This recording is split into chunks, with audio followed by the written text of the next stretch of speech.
Salve, salve, mocidade! Olha eu aqui, Renata Teodório, para falar um bocadinho com vocês a respeito da importância desse nosso raciocínio clínico, de saber clínica geral, que é a proposta do Clínica Play. Olha só, toda vez que a gente pensa em intervenção ao doente, seja ele grave, ambulatorial ou nas unidades intermediárias de internação, a gente tem que compreender que a doença, ela não está alocada num único sistema. Saber clínica me força a raciocinar o paciente como um indivíduo global, como um todo.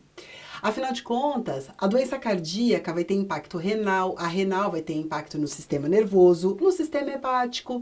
O pensamento clínico, ele visa o indivíduo, ele visa a pessoa e não a doença.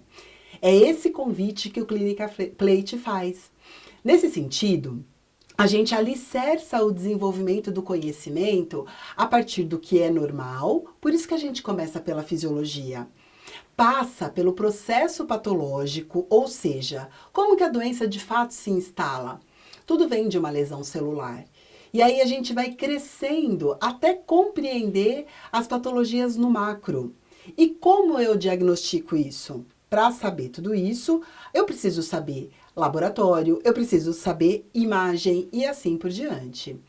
E dentro desse contexto, a gente vai usar as ferramentas que a sua formação de base te traz para compreensão do distúrbio e a intervenção adequada. Afinal de contas, a gente pode ter o mesmo distúrbio neurológico, por exemplo, eu posso ter um paciente que teve um acidente vascular encefálico e que pegou a área da fala, por exemplo.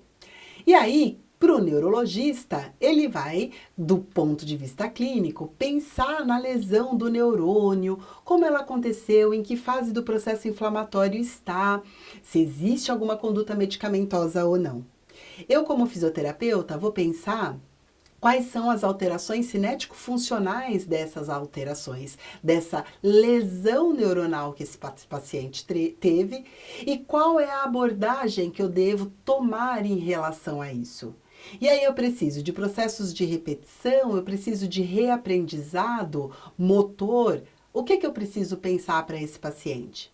Mais do que isso, esse doente ele corre risco de broncoaspiração e de fazer uma pneumonia, por exemplo? Então eu penso sob o ponto de vista cinético funcional. O fono, uma fonoaudióloga, um fonoaudiólogo, pensaria aí no distúrbio da fala e até da deglutição. Então percebam que para eu entender isso, eu já falei de vários órgãos e sistemas, a lesão é central, mas nós estamos tratando o indivíduo. Portanto, todas as repercussões dessa lesão precisam ser abordadas. Quando a gente examina, a mesma coisa. Não basta ir lá fazer a análise do tórax. Outras alterações podem me trazer informações riquíssimas acerca do quadro clínico e da patologia de base do doente. Olha só, eu posso ter um paciente com edema agudo de pulmão de origem renal, porque ele não está filtrando e está sobrando água então, e que acaba extravasando para o interstício, mas eu também posso ter um edema agudo de pulmão por insuficiência cardíaca, porque o ventrículo esquerdo, por exemplo, não está conseguindo ejetar toda a volemia e isso causa uma congestão pulmonar com extravasamento de plasma para o interstício. E aí que, por exemplo, os membros inferiores inchados pode me levar a uma outra interpretação. Geralmente as pessoas quando têm um pé inchado já pensam, né? Olha, é circulatório. Pode até ser, mas pode ser renal também. Porque quando eu não urino, quando o indivíduo não está urinando adequadamente, vai extravasar líquido. E os dois têm uma correlação direta. Porque, de fato, o edema ele é circulatório.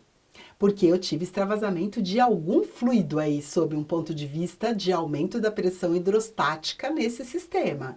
Agora, o que levou a esse extravasamento seria a doença de base, mas as repercussões, elas podem ser muito parecidas dentro dos processos patológicos. Raciocinar clinicamente significa associar e somar dados.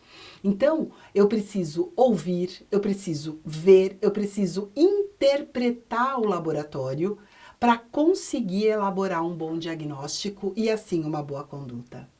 É por isso que existe uma frase que fala que a clínica é soberana. A clínica é de fato soberana porque ela é mandatória, inclusive, da conduta diagnóstica que o profissional segue. Ninguém vai pedir um raio-x de tórax se o doente chega para você com dor de cabeça. Geralmente, o raio-x de tórax você está pensando em alguma afecção mediastinal, pulmonar ou até de coluna. Mas eu penso do ponto de vista do sintoma que o meu paciente me traz, da história e da queixa, para o raio-x. Olha como a clínica é importante. E olha como ela foi soberana de fato.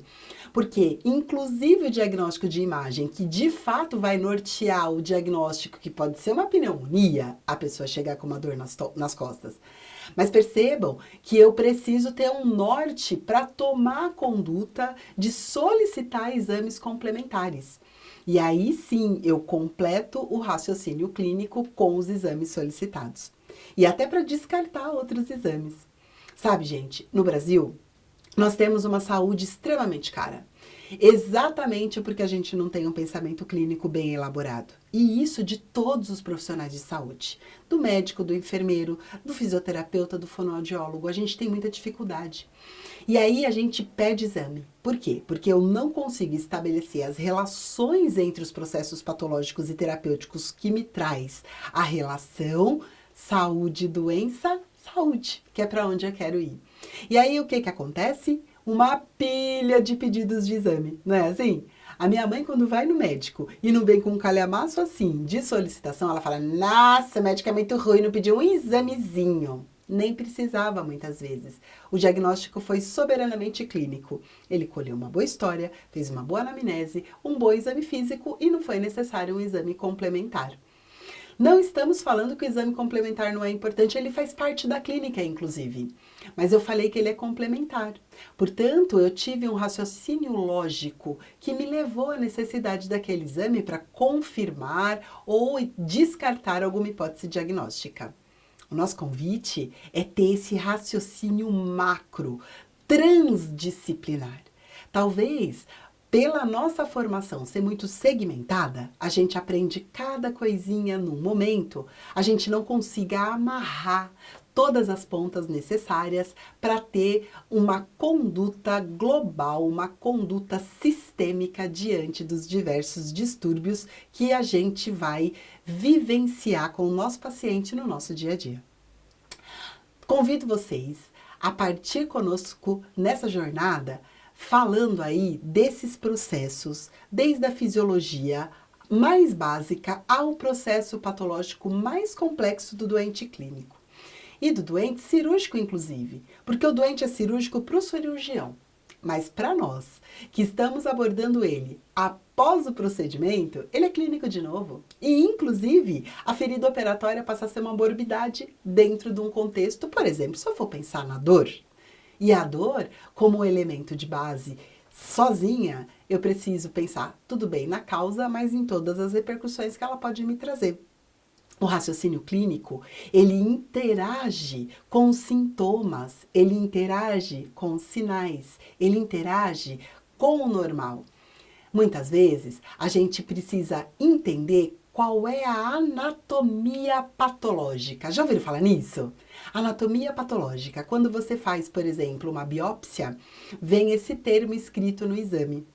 E o que significa isso? Ô, gente, quando você tem qualquer doença, existe um lugar que está patológico, que está doente.